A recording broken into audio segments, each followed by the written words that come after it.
General Elections 2010, The Big Debate with Damien McGinley. Hello and welcome to this special election broadcast. Today we're focusing on North Antrim and we'll be getting the views from the candidates on the issues that affect you. We're broadcasting from our 7FM studios in Ballymena, and my thanks to the candidates for making time in their diaries, except Ian Paisley from the DUP, who unfortunately isn't here. He has been invited, I hasten to add.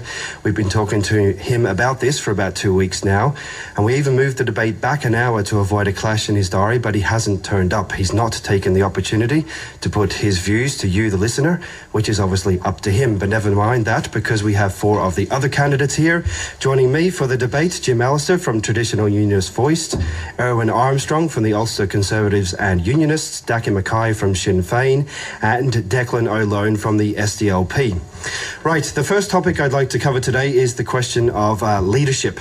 In the recent past, there's been very strong leadership in Northern Ireland, but many feel that is lacking at present. Jim Allister, many people believe leadership is about being brave, moving things forward, saying, I have an idea, this is right, follow me, I'll not let you down. And many say your approach is the opposite to that. Is that what leadership in this country really needs at the moment? Well, I refute entirely that mine's a backward-looking policy. Mine, in fact, is the most democratic, forward-looking policy, because everyone else around this table are avid supporters of terrorism government. They are avid supporters of mandatory coalition, which says to every voter in Northern Ireland, you alone in the democratic world are not allowed to vote a party out of government, and you alone, apart from in North Korea, are not allowed to have an opposition installment. And this week, when they transferred policing and justice, we arrived at that ludicrous situation where every party installment is now in government. As I say, you have to go to North Korea to find another parliament without an opposition.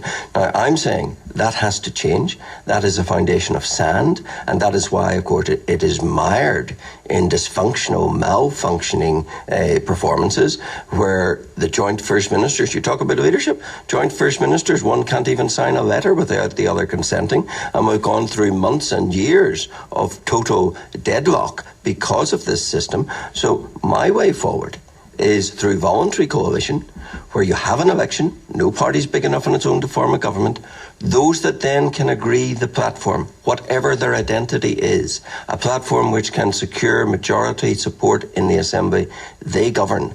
Those who can't are in the opposition. And that is the way democracy ought to work. That's the solid foundation, which then allows you to vote parties out of government, which gives you an opposition and gives you stability. All the things we are lacking in Northern Ireland. Okay. And of course, we're only at this situation because of the monstrous programme of mandatory coalition, which denies people those rights and which exists for one reason only, to keep terrorists in our government. Okay, many people may agree with that in terms of democracy, but this is for many regarded as a stepping stone. Many people that would agree with what you're saying, but a stepping stone in terms of the process in Northern Ireland. It was too big a leap to go to what you're advocating or asking for now, that there had to be compromise on either side, and you're not compromising. It's never too big a leap to democracy. And we're leaping in the opposite direction, where you cannot vote a party out of government and cannot have an opposition. Look, it comes down to this. We have constructed a system through the Belfast Agreement, which the DUP opposed and now operate, having stolen David Trimble's clothes, which is really in existence in order to buy off the IRA, to guarantee them places in government. And if Sinn Féin are only Democrats so long as they're in government, then they're not Democrats at all. And if Sinn Féin cannot equally operate as opposition as in government, then it underscores that they're not Democrats. I can be a Democrat whether I'm an opposition politician or a governmental politician. So can two of the other people around this table. But there's one person around this table who is not prepared to do that, and who is prepared to sustain and support, as his party did for generations, a campaign of terrorism to try and bring down democracy. We'll move on a second. Welcome back. You're listening to a special election broadcast on the North Antrim constituency. We're going to turn to other matters which are becoming increasingly familiar on our news bulletins. Attacks and threats from dissident Republicans. I think the people who've carried on where the provisionals left off under a different flag of convenience are doing so with the knowledge that violence has paid in this country. They look at the Sinn Féin benches in Stormont. They look into our executive, our terrorist inclusive executive, where 3 convicted terrorists sit as members. And they see it pays, where someone who was such a deep-dyed terrorist that he bombed the Old Bailey has now got his meddling hands on issues affecting policing and justice. And they conclude that if it worked for the provisionals, it can work for them.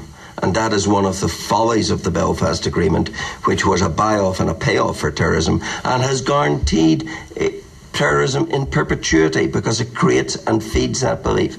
Second point I want to make is that Sinn Féin know exactly who these bombers are. They trained them. They equipped them. They could deal with them. They choose not to, because Sinn Féin still is a double act. Well, the smiling boy, the smiling Martin McGuinness, and the useful leverage that the Republican dissidents, so-called, give them. And that's why during the policing and justice debate, we had the audacious claims, if you don't devolve policing and justice, you'll get more terrorism. The ill-concealed threat from the nasties of republicanism to benefit the now good guys, so-called, of republicanism, that double act. So they know who they are, they could deal with them, they are protecting them, and they're protecting them because they're of use to them. And that's the reality. And they need to be dealt with security-wise. Dealing with them politically didn't work in the past, won't work in the future. And whatever it takes needs to be done. Okay, I suspect, gentlemen, we could do a whole programme on this topic, but I want to get some other questions in. We're going to do a quick fire round, if that's all right, to get your viewpoints on some of the other issues that are cropping up in this election debate. If I could ask you to keep your answers very brief, we're going to try and get through as many of these as we can. The first is immigration, which is very important to many of the industries here in North Antrim, not least the food processing and manufacturing sectors. Jim Allister, first of all, should there be a cap on immigration in the UK? Yes, we have a difficulty within the EU. There's freedom of movement, and we were very foolish in 2004 to have an open door policy when we enlarged the EU. We're only 3 nations in the EU did that, and the rest kept up barriers for the 7 years that we're allowed to do it. And that's why all that immigration was funneled into Sweden, the Republic, and the UK. And yes, that has been destabilising in some ways and has been helpful in some ways, but I think overall we've reached a saturation point that needs to be addressed in the next Parliament, and I think a cap is going to be necessary. And I really do think that, yes, there are skills that we need in this country. And we need foreign people sometimes to provide those skills. But an open door, unhindered immigration policy, I think, has gone too far.